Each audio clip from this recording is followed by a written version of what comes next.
Morning students आज का हमारा टॉपिक है आधुनिक काल। आधुनिक काल की समय सीमा 1850 से जो आगे थी वो आधुनिक काल के अंदर ही आता। स्टूडेंट्स, आधुनिक काल 1850 ईस्वी से आगे। तो शुरू करते हैं।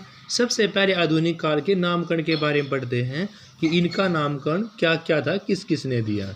आचार्य शुक्ल जी ने हिंदी साहित्य के चौथे कालखंड को, हिंदी साहित्य का तो चौथा कालखंड था, उसको गद्य प्रमुखता के कारण गद्य का नाम दे दिया। देखो स्टूडेंट्स, आचार्य शुक्ल जी ने जो कालखंड बांटे थे वो चौथे कालखंड को, जो हम आधुनिक काल के नाम से जानते हैं, उसमें गद्य की प्रधानता के कारण उसी का नाम गद्य काल रख दिया। आधुनिक काल हेतु किए जाने वाले नामकरण ये थे कि मिश्र बंधुओं ने इसको वर्तमान काल कह दिया। आचार्य शुक्ल तो बात हो ही गई कि भी गद्य की प्रधानता के कारण क्या नाम रख दिया, गद्य काल रख दिया। बात रहेगी राम कुमार वर्मा की और गणपति चंद्र गुप्त की, तो दोनों ने ही क्या बोला, इनको आधुनिक काल बोला। तो क्या नाम हो गए, गद्य काल, वर्तमान काल, आधुनिक काल। तो गद्य काल की तो बात करी आचार्य रामचंद्र शुक्ल जी ने, क्यों करी, गद्य की प्रधानता के कारण करी। और जो वर्तमान काल वो मिश्र बंधुओं ने बोल दिया। बात रहेगी आधुनिक काल की, आधुनिक काल बोल दिया डॉक्टर राम कुमार वर्मा ने और डॉक्टर गणपति चंद्र गुप्त ने। डॉक्टर राम कुमार वर्मा, डॉक्टर गणपति चंद्र गुप्त, राम कुमार वर्मा और गणपति गुप्त ने।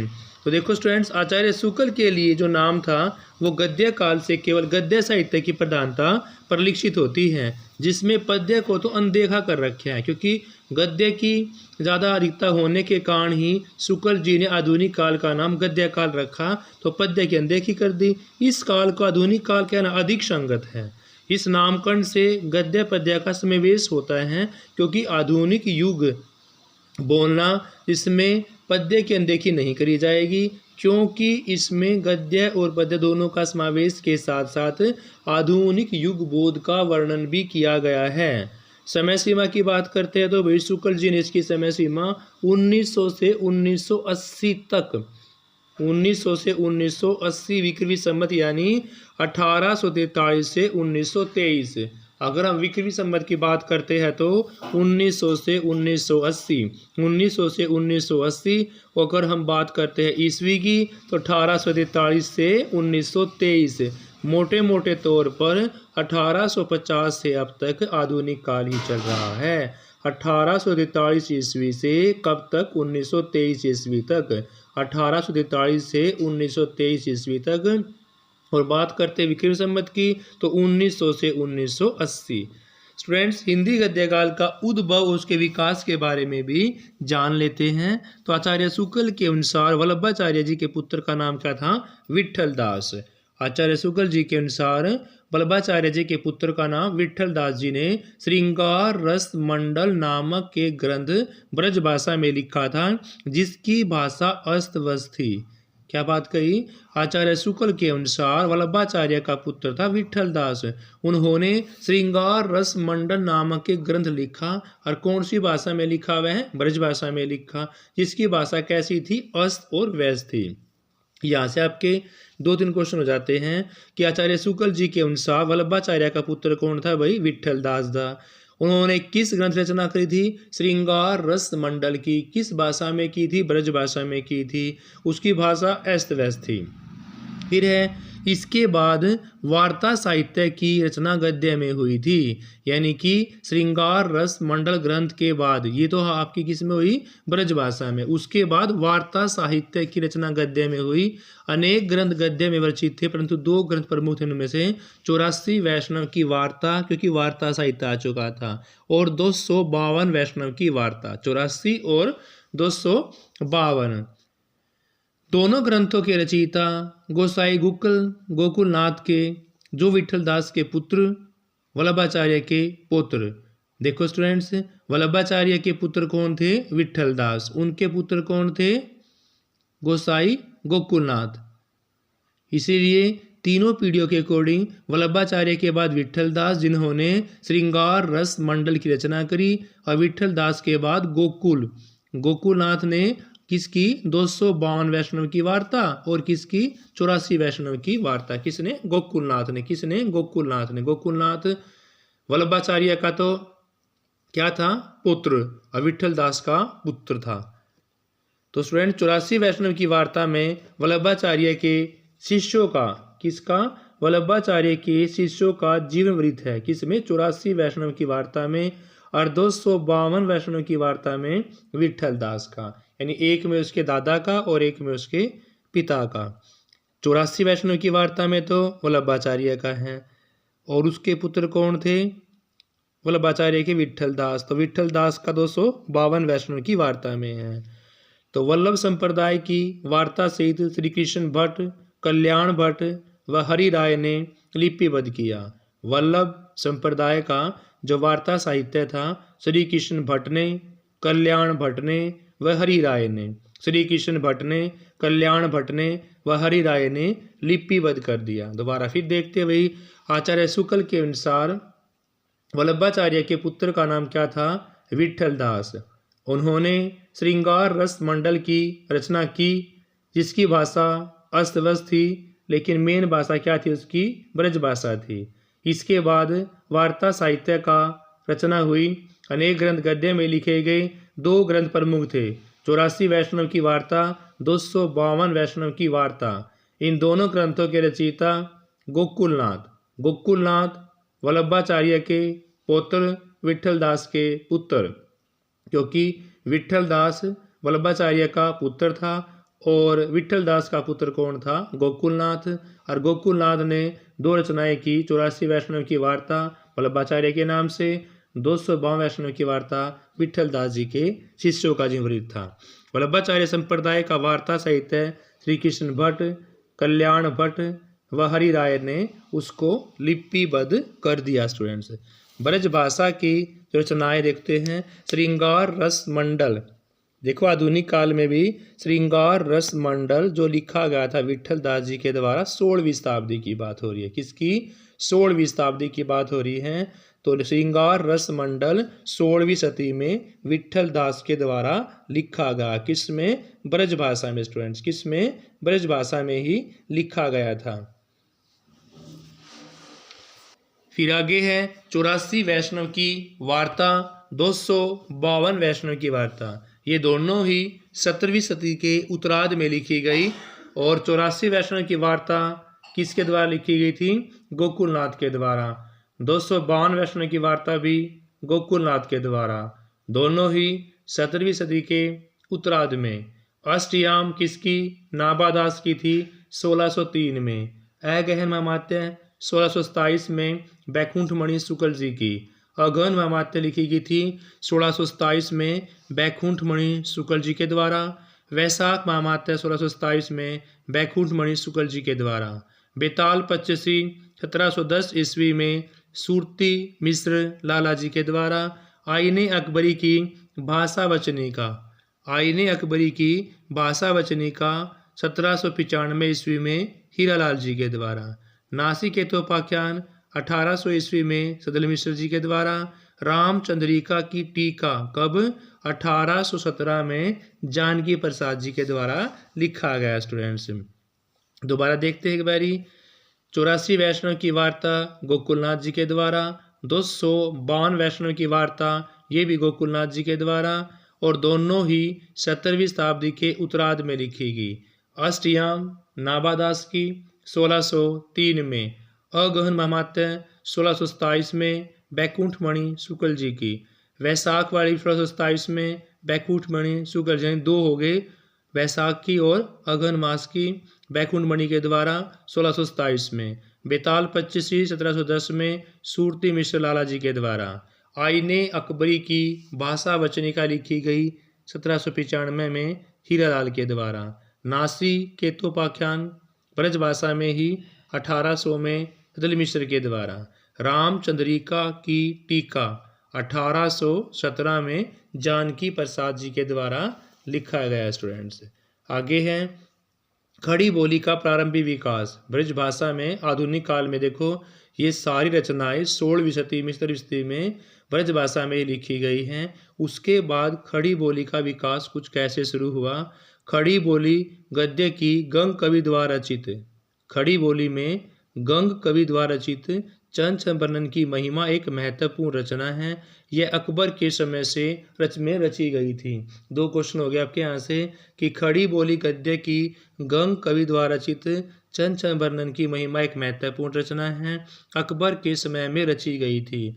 आचार्य शुक्ल ने राम प्रसाद रंजनी को प्रथम गौड़ गद्य लेखक माना है, क्योंकि उनके द्वारा रचित भाषा योग विशिष्ट ग्रंथ खड़ी बोली में लिखा गया था। आचार्य शुक्ल जी ने राम प्रसाद रंजनी को प्रथम प्रौढ़ गद्य लेखक माना है, क्योंकि उनके द्वारा रचित भाषा योग विशिष्ट ग्रंथ खड़ी बोली में लिखा गया था। आचार्य शुक्ल जी के अनुसार खड़ी बोली की क्रमबद्ध रचनाएं आगे पढ़ते हैं। तो खड़ी बोली में चंद वर्णन की महिमा जो लिखी गई थी वो गंग कवि के द्वारा लिखी गई थी और वो अकबर के समय में रची गई थी। आचार्य शुक्ल ने राम प्रसाद रंजनी को प्रथम गौड़ गद्य लेखक माना है, क्योंकि उनके द्वारा रचित भाषा योग विशिष्ट ग्रंथ खड़ी बोली में लिखा गया है। आगे है स्टूडेंट्स,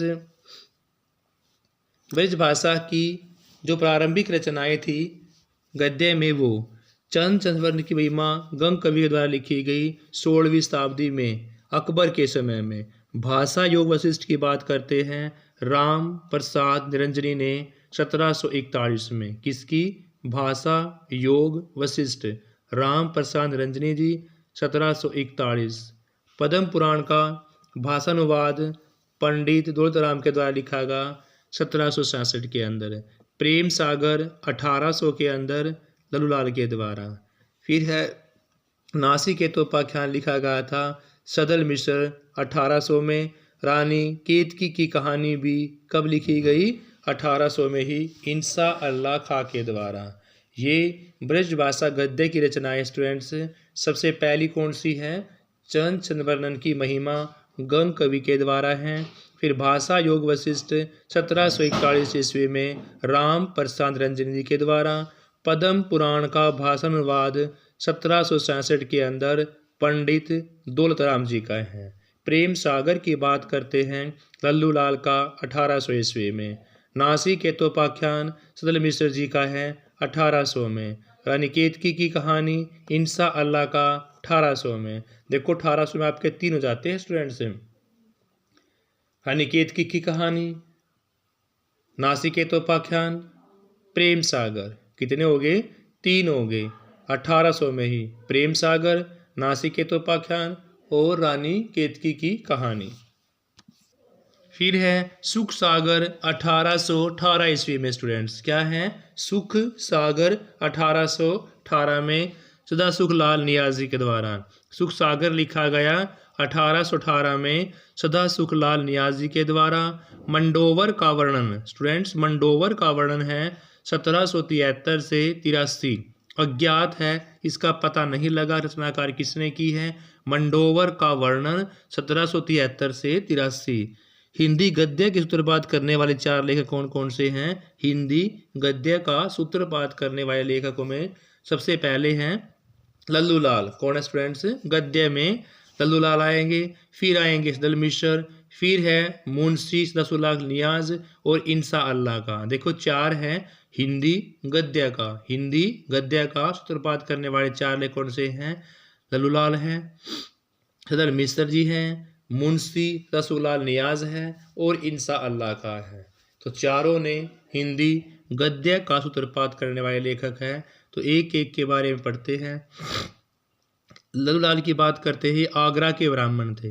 लल्लूलाल आगरा के ब्राह्मण थे। इन्होंने फोर्ट विलियम कॉलेज के हिंदी उर्दू अध्यापक जॉन किलक्राइस्ट की आज्ञा से खड़ी बोली गद्य में प्रेम सागर की रचना की। देखो लल्लूलाल ने रचना किसकी करी? प्रेम सागर की। और किसकी आज्ञा से? हिंदी उर्दू अध्यापक जॉन किलक्राइस्ट की आज्ञा से। किसकी? जॉन किलक्राइस्ट की आज्ञा से। ये आगरा के ब्राह्मण थे।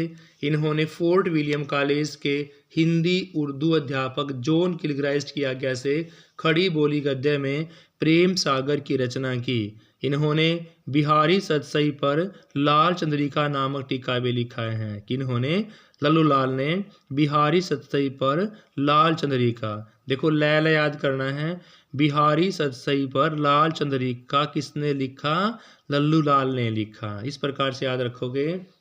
लल्लू लाल जी ने हिंदी गद्य का सूत्रपात किया। ये आगरा के ब्राह्मण थे। फोर्ट विलियम कॉलेज में हिंदी उर्दू अध्यापक जॉन किलग्राइस्ट की आज्ञा से खड़ी बोली गद्य में प्रेम सागर की रचना की। इन्होंने बिहारी सतसई पर लाल चंद्रिका नामक टीका लिखी। सदल मिश्र की बात करते इन्होंने फोर्ट विलियम कॉलेज कलकत्ता। सदल मिश्र ने फोर्ट विलियम कॉलेज कलकत्ता के अधिकारियों की प्रेरणा से नासिक केतोपाख्यान लिखी जो खड़ी बोली गद्य में थी। सदल मिश्र ने नासिक केतोपाख्यान लिखा। सदल मिश्र ने क्या लिखा? नासिक केतोपाख्यान लिखी, लेकिन फोर्ट विलियम कॉलेज कलकत्ता के अधिकारियों की प्रेरणा से लिखी।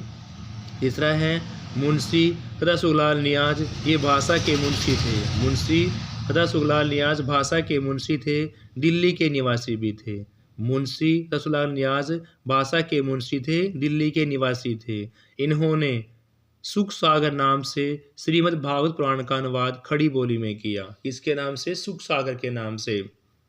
इन्होंने मुंशी रसूललाल नियाज ने सुख सागर नाम से श्रीमद् भागवत पुराण का अनुवाद खड़ी बोली में किया। स्टूडेंट्स, मुंशी रसूललाल नियाज ये भाषा के मुंशी थे और दिल्ली के निवासी थे। इन्होंने सुख सागर नाम से श्रीमद् भागवत पुराण का अनुवाद खड़ी बोली में किया। इंसा अल्लाह खां की बात करते हैं तो इन्होंने रानी केतकी की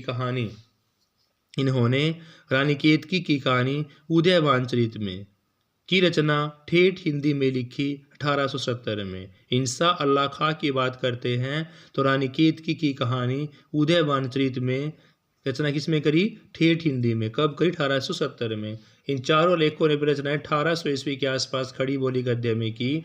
1800 ईस्वी के आसपास खड़ी बोली गद्य में किसने? लल्लू लाल ने, सदल मिश्र ने, मुंशी रसूललाल नियाज ने और लास्ट आपके इंसा अल्लाह खां। इन चारों लेखकों द्वारा हिंदी गद्य का सूत्रपात माना जाना चाहिए, जिसमें रसूललाल नियाज का प्रवर्तक माना गया है। इन चारों में से रसूललाल नियाज को क्या माना गया है? प्रवर्तक माना गया है। तो स्टूडेंट्स, भारतेंदु के कार्य पढ़ लेते हैं। आधुनिक काल गद्य काल को उपविभागों में बांट दिया गया। देखो, पहले आचार्य शुक्ल जी ने 4 कालों में बांटा था, उसमें से आधुनिक काल के नाम फिर रखे गए थे। मिश्र बंधुओं ने वर्तमान काल, गद्य की प्रधानता के कारण गद्य काल शुक्ल जी ने और राम कुमार वर्मा जी ने आधुनिक काल रख दिया था। अब आधुनिक काल के भी उपभागों में बांट दिया गया है। उसके 6 उपभाग है स्टूडेंट्स। कितने हैं? 6 हैं। कितने स्टूडेंट? 6 हैं। सबसे पहले हम पढ़ोगे पुनर्जागरण काल। देखो, जागरण सुधार काल तो आता आपका द्विवेदी युग में, लेकिन पुनर्जागरण होता है। पुनर्जागरण, रेनेसा, नवजागरण, ये सारी बातें आपकी क्या आएंगी? भारतेंदु काल में।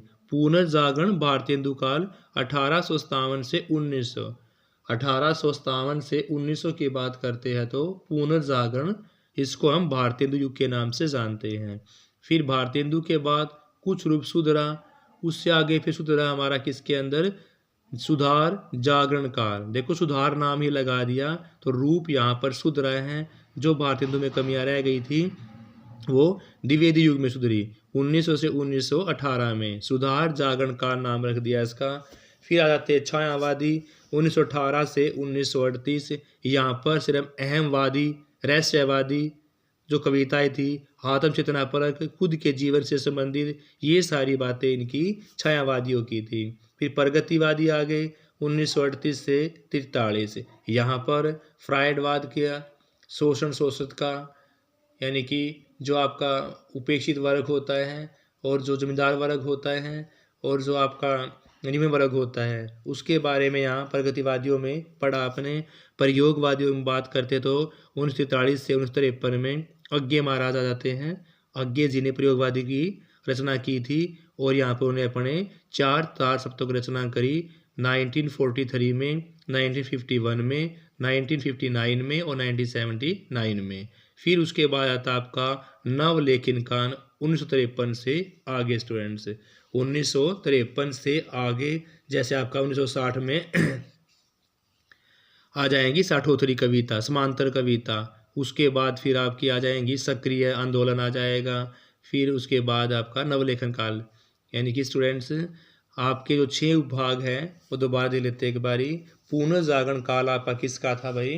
पुनर्जागरण करवाया था 1857 से 1900 में। किसने करवाया था भाई? भारतेंदु युग ने करवाया था। फिर जो यहाँ पर रूप सुधरा उसके बाद आगे सुधार वर्ड लगा दिया।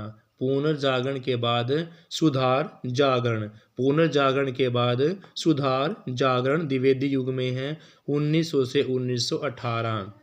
छायावादी की बात करते हैं 1918 से 1938।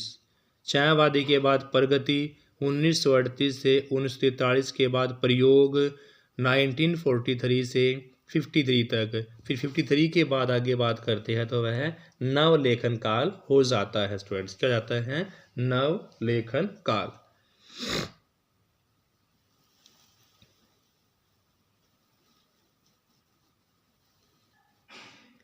आगे है स्टूडेंट्स कि भी भारतेंदु युग के उपरांत जो काव्य की दृष्टि थी वो भी पढ़ लेते हैं कि काव्य की दृष्टि कैसी थी। स्टूडेंट्स इस युग को भारतेंदु युग इसलिए कहा गया है क्योंकि भारतेंदु की रचना काल 1850 से 85 ईस्वी रहा है। क्या रहा है? 1850 से 85 रहा है।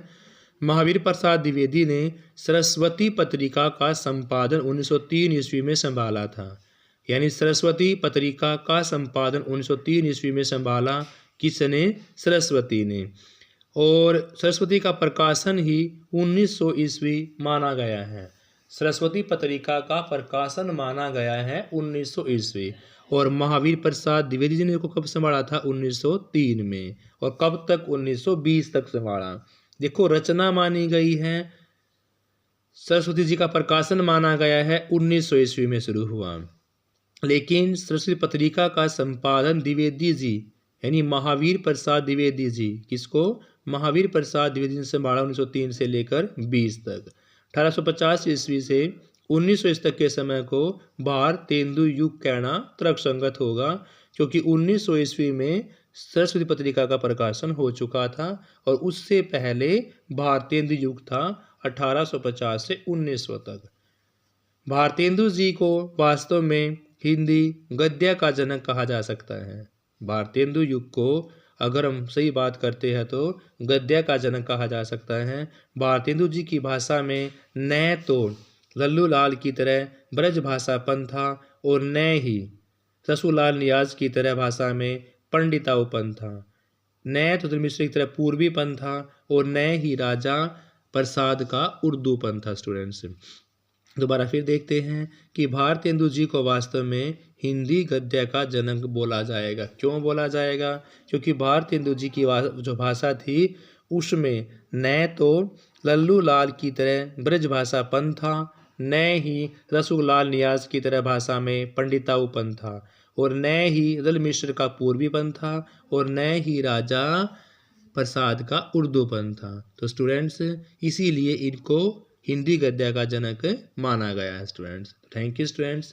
इस क्लास में इतना ही। अगली क्लास में हम मतभेद पढ़ेंगे कि भारतेंदु युग के काल का नाम क्या क्या दिया गया और फिर आगे भारतेंदु जी को पूरा पढ़ेंगे। Thank you students. Have a nice day. Please like से क्लास।